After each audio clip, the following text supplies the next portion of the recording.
David Kioko, mwanake wa miaka 25 na uria ni murutwo thukuru-ini wa Tom Mboya University kaunti-ini ya Homa Bay, akinyirio bao-ini cia igoti ria Thika umuthi thutha wake guikio ngono muthenya wa ira agikuruhanio na gikuo gia Faith Musembi, muiritu wa miaka 19 uria wakorirwo oragirwo nyumba-ini yake kiumia kihituku. Mwikwirwo uyu ndanathomerwo thitango amu maobitha a borithi makorirwo makihoya ihinda ria ciumia 2 makorwo makirikiriria uthuthuria. Matter is of public interest as a life work has been lost.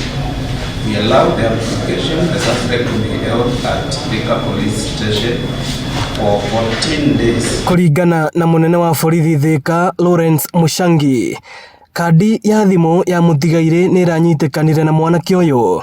Uthuthuria wa mbere ukionania mwikwirwo na muiritu uyu mari na ngarari cia kiwendo. He came to this area where this boy sees that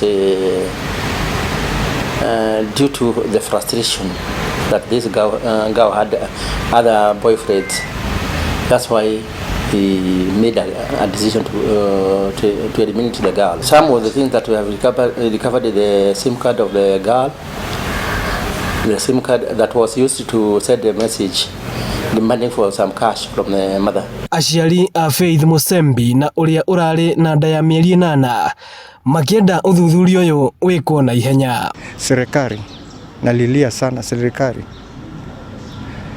nataka usaidizi ama hatua ya haraka kwa ya uchunguzi.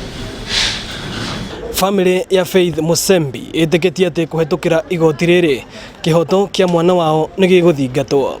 Ino ni ceceni ya Inoro TV Thika na nie njitagwo Moses Ngige.